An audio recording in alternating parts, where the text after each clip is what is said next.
pessoal, como é que pode cair pra gente capacitor no Enem? Primeira pergunta é o que é um capacitor, né? Um instrumento não tão utilizado assim nos programas de física, não são todas as provas que cobram capacitores.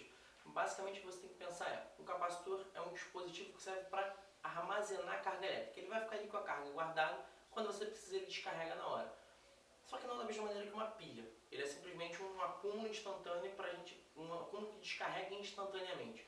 Ele não é como uma pilha que pode alimentar o circuito por muito tempo, né? A ideia é, como eu faço um capacitor? Normalmente com duas placas de metal, né, separadas por uma distância d, e uma placa ligada no polo positivo, a outra no polo negativo. Quando você conecta isso aí dentro do seu circuito, um lado vai acumular cargas e o outro também. E aquele campo elétrico entre os dois, a gente pode usar isso para vários tipos de coisa, várias aplicações.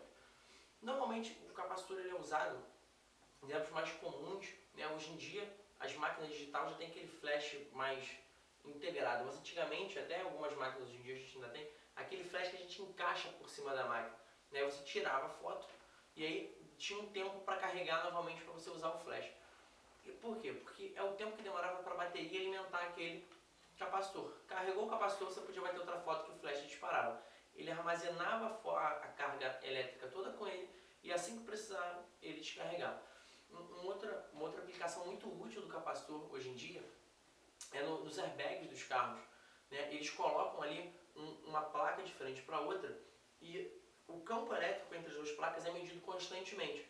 E aí quando tem alguma colisão, algum problema que essas placas se aproximam, tem uma variação do campo elétrico entre essas duas placas. E aí essa variação é lida pelo sistema como houve uma colisão, você precisa ativar o airbag. E aí o airbag é ativado e sai aquela bolsa de ar para proteger você, para você não bater, né, com o seu rosto ou com alguma parte do corpo na hora do acidente. Mas basicamente o capacitor ele só serve para armazenar cargas. E a gente usa, né, ele em algumas outras aplicações diferentes. Como é que a gente pode pensar nos fatores que influenciam no capacitor? Primeiro, a voltagem. Quanto maior for essa voltagem, mais carga o cara vai armazenar. Legal? E a capacitância. A capacitância é a capacidade que esse capacitor tem de armazenar carga elétrica.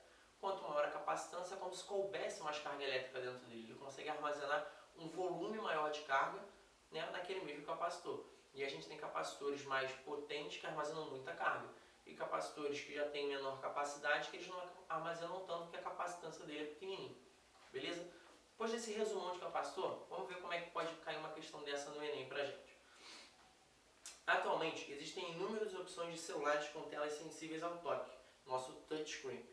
Para decidir qual escolher, é bom conhecer a diferença entre os principais tipos de telas sensíveis ao toque existentes no mercado.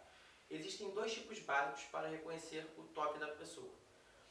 Primeiro, o primeiro sistema consiste em um painel de vidro normal recoberto por duas camadas afastadas por espaçadores. Uma camada resistente a riscos é colocada por cima de todo o conjunto. Uma corrente elétrica passa através de duas camadas enquanto a tela está operacional.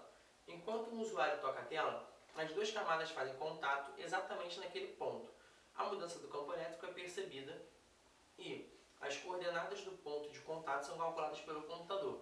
Mesmo esquema do airbag, né? A proximidade das placas gerando uma mudança de campo elétrico. No sistema seguinte, a camada que armazena a carga elétrica é colocada no painel de vidro do monitor. Quando o usuário toca o monitor com seu dedo, parte da carga é transferida para o usuário, de modo que a carga na camada que a armazena diminui. Essa redução é medida nos circuitos localizados em cada canto do monitor, considerando as diferenças relativas de carga em cada canto. O computador calcula exatamente onde ocorreu o toque. Então, basicamente, tem a ver com a descarregar do capacitor ou em função dessa mudança do campo elétrico. O elemento de armazenamento de cargas análogo ao exposto no seguinte sistema e aplicação cotidiana correspondentes são, respectivamente, né? Qual é o elemento e a aplicação direta no cotidiano? Capacitor é o elemento que a gente está falando. Legal? Consequentemente, nossa resposta é a letra E. Capacitor e a aplicação é o flash da máquina fotográfica.